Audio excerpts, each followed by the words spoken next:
Phoenix. Wake up, it's time to see the love within, the heart that's free, free, free. Being a brave being. I am a brave man. Not all the time, of course, I definitely admit that. When it comes to managing conflicts, I take a lot of time to think before having the courage to act. But some people who know my story know that I should not be questioned when I decide to act on a conflict. I have experienced situations of moral harassment that have led me into several periods of crisis, during which I took a lot of time for reflection.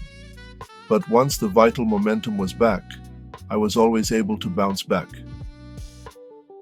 And I have sometimes done improbable things that have made me feel fully alive, winning competitions, jumping off cliffs on skis or with a swimsuit, free fall, getting into photography in a self-taught way, teaching dancing, a nod to those who know the place of dance in my life. But being courageous is not only about taking risks, it is also about facing crises, and for both aspects, what doesn't kill you makes you stronger. By the way, I think that I could get a tattoo of this phrase, which has somehow become my motto, alongside the French motto, liberty, equality, fraternity. Note that I'm neither right-wing nor left-wing. I'm non-binary, and choose a third vote as often as possible when I'm offered a choice between two things. And you must be brave to answer anything other than yes or no to a question that starts with "do you?" But you can train from childhood with the famous neither yes nor no game. My children may particularly appreciate this bit. Acting bravely also often means stepping out of your comfort zone, but go step by step the first few times, and you'll get into the habit of acting bravely more often. A 3-step method to act in the face of a crisis. 1. Sit down to plan your very first steps.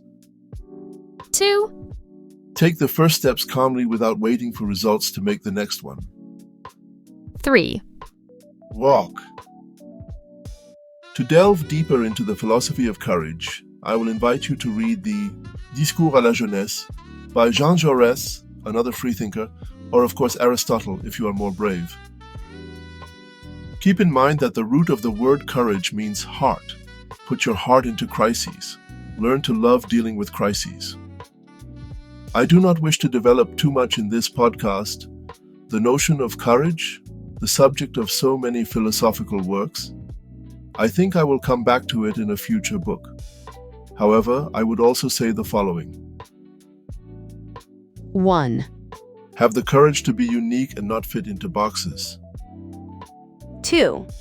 Have the courage to surpass your masters. They will even be grateful when you help them to develop themselves afterwards. 3.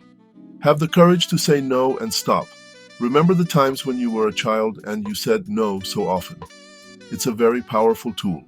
If saying yes forces you to be uncomfortable, don't say yes, especially in your professional life. 4.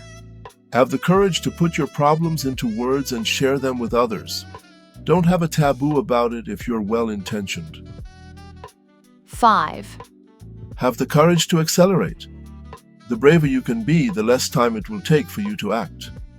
Reflection is useful, but learn to think fast to spend more time in action. See the many philosophical works on the subject. In short, have the courage to choose your life.